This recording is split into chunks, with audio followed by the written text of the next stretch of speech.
સુરતમાં ગ્રામ્યમાં વિમાન ઇમરજન્સી લેન્ડિંગની અફવા રેસ્ટોરન્ટ માટે લાવવામાં આવ્યું હતું સ્ક્રેપ વિમાન રિસોર્ટના ગેટમાં વિમાન નહીં જતા રોડ ઉપર રહેવા દીધું આવતા જતા લોકોએ વિડીયો ઉતારી તેને વાયરલ કર્યો છે સુરતના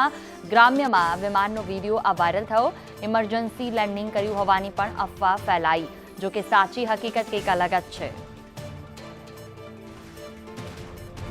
વધુ માહિતી સાથે સંવાદદાતા દિનેશ પટેલ ફોન લાઈન પર જોડાયા છે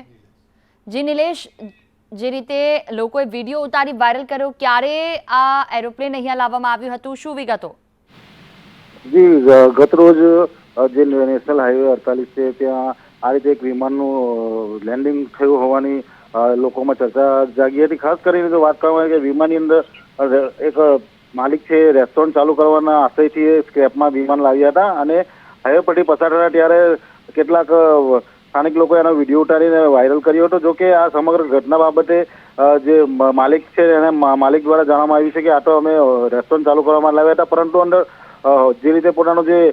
એ છે ત્યાં જે સાચી હકીકત કંઈ અલગ જ હતી કારણ કે ઇમરજન્સી લેન્ડિંગ કર્યો હોવાની પણ અફવા ફેલાઈ હતી પોતે ખુદ માલિકે જ આ મામલે વિડીયો વાયરલ કર્યો હતો અને સ્થાનિકોને જણાવ્યું હતું કે આ તો જે રીતે વિમાન અમે પોતાના ખર્ચે